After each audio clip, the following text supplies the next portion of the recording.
Good day, class. I'm here to guide you to discuss our lesson in health for the second quarter, which is all about health trends, issues, and concerns in the national level. Are you ready to learn? Remember, in case there have something you do not understand, you can watch this video again. Let us first assess your prior knowledge on this activity. The letters of the words below are jumbled. Figure out what the word is and write it on the blank provided.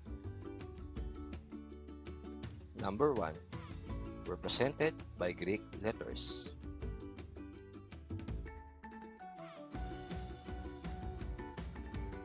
The answer is hazing.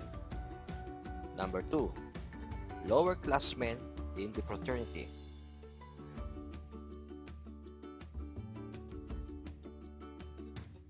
The answer is neophytes. Number 3. A person voluntarily has blood drawn and used for transfusion.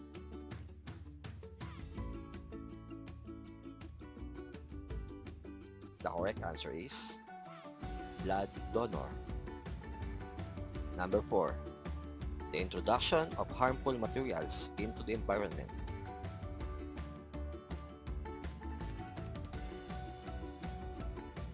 The correct answer is pollution. And the last, blood donation is one of the emerging forms.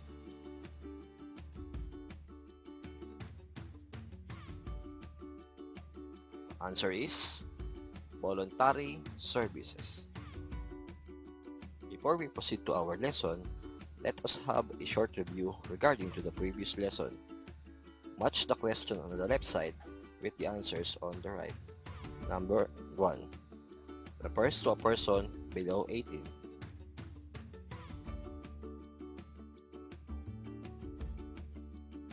Number 2. A simple crime committed in cyberspace.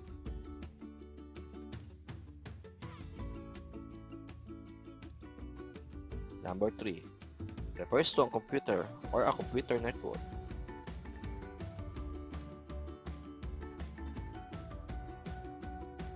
Number 4. It has become a pressing concern in this generation.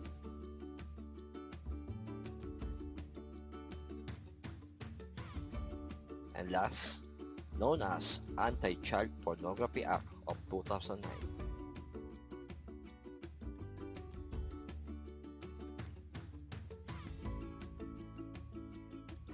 These are the following lessons for the second quarter.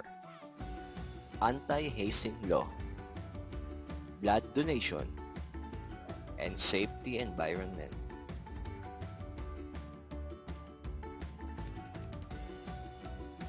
Anti-hazing law. Fraternities and sororities, gangs, and social groups are starting to become more identified and publicized. In some campuses and universities, fraternities are represented Greek letters. The youth may think of several benefits in joining a fraternity because of their age, prestige, and prime. More teens are encouraged to be part of them. The seniors, those who will provide the neophytes and lower classmen. It is not easy to join fraternities. To maintain their exclusiveness, frat members would require an applicant to undergo a series of initiation rites. Since most of fraternities are based in college and universities, some will join fraternities for academic support. For some of these groups, hazing may be an option to test an applicant's willingness and commitment. On the other hand, hazing can be very dangerous to applicants, as they will be subjected to physical and psychological suffering, like beaten with wooden paddles, and may cause them a lot of injuries, and some even die in the process. 8949, known as the Anti-Hazing Law. The government protects the youth through this Republic Act. Under this law, physical hazing is prohibited. Fraternities, sororities, and other organizations are required to inform the school authorities regarding initiation rites that will take place, and the school will send representatives to actual the initiation rites to see to it that no physical hazing will be done.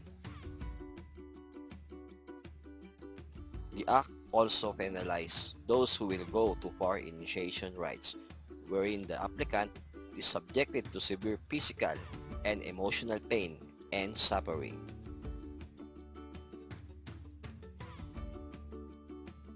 Next is blood donation.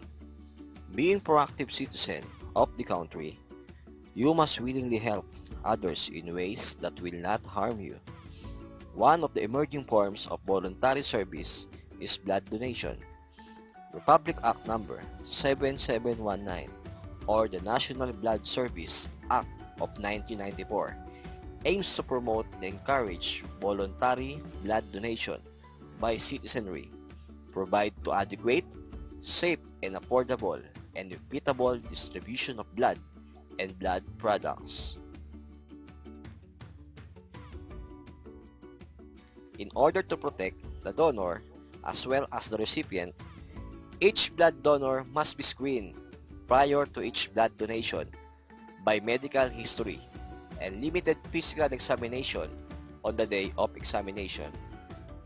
This is to ensure that no harm will come to the donor by giving blood and that the transfused unit will not in any way harm the recipient.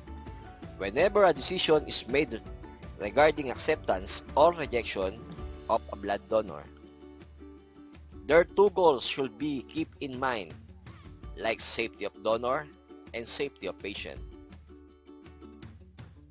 In order to attain these aims, the Act provision establishment of a blood service network, which consists of the following. Letter A. National Council for Blood Services and its various committees. It serves as the governing body of the network and it's responsible for the approval of various policies on blood services.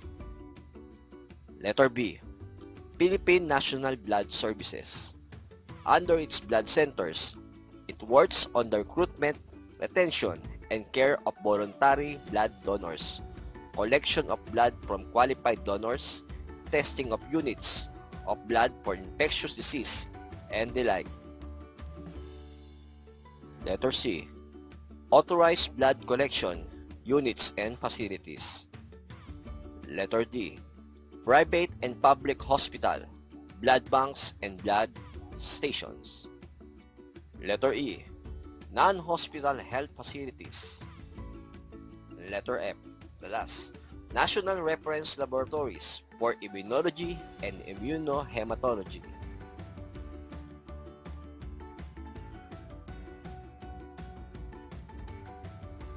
The Department of Health intensify its advocacy on voluntary blood donation to provide and allocate safe blood supply, sustaining its adequacy and ensuring accessibility, saving the lives of millions of Filipinos in need of blood transfusion. The states through the Republic Act 7719, also known as the National Blood Services Act of 1994, promotes voluntary blood donation. This is parallel with upgraded blood service facilities and organization into a national blood transfusion service network for rational provision of adequate and safe blood supply in the country. However, the task of recruiting voluntary blood donors remains one of the major challenges, thus strengthening multi-sectoral collaboration, creating opportunities to donate, and raising public awareness on the need for safe blood and blood products are fundamental keys to achieve a community with committed blood donors that tender voluntary, non-remunerated year-round blood donation. Safety environment. Pollution is most usual issue that concern you as a member of community. With the exponential growth In population, more resources are being demanded and supplied to the people. However, people do not manage these resources properly. Thus, pollution arises. That is why the government mandated the Republic Act number 9512 or the National Environmental Awareness and Education Act of 2008.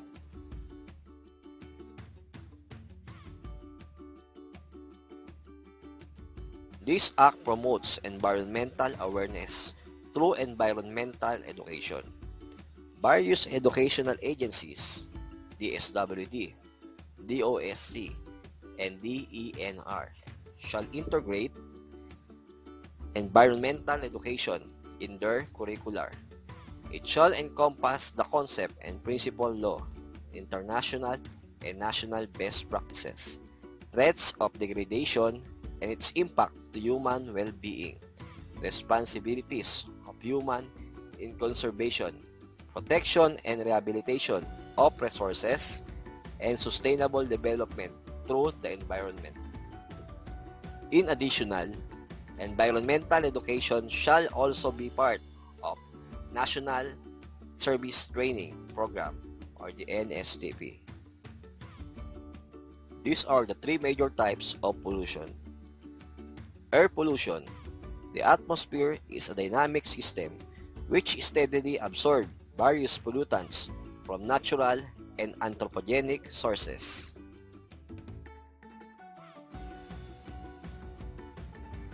Water pollution. Water is one of the most important commodities required for the survival of any form of life. Today, water resources have been the most exploited natural system since man strode the earth. Pollution of water bodies is increasing tremendously due to population explosion, industrial proliferation, urbanization, increasing living standards, and wide spheres of human activities. Soil pollution. With rapidly advancing technology, man's impact upon the world of natural resources is beginning to prove overwhelming. Rapid urbanization, with the consequent increase in population and building construction, has resulted in the reduction of land for the waste to be disposed. The word hunt. Find all these words in the grid. They run in straight lines or in any direction.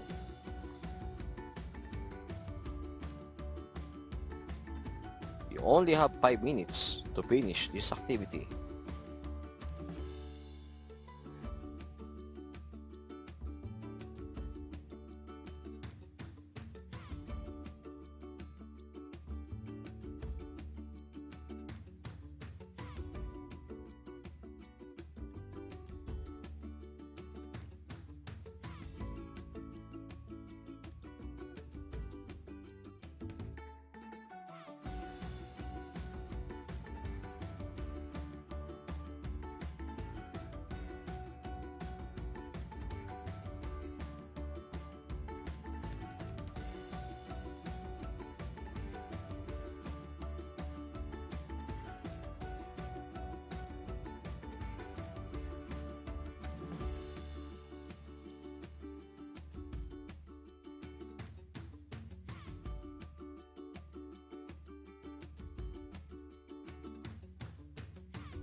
Wrap up. For only 3 minutes, we're going to identify the following, whether it's hazing, blood donation, or safety environment. Let us start.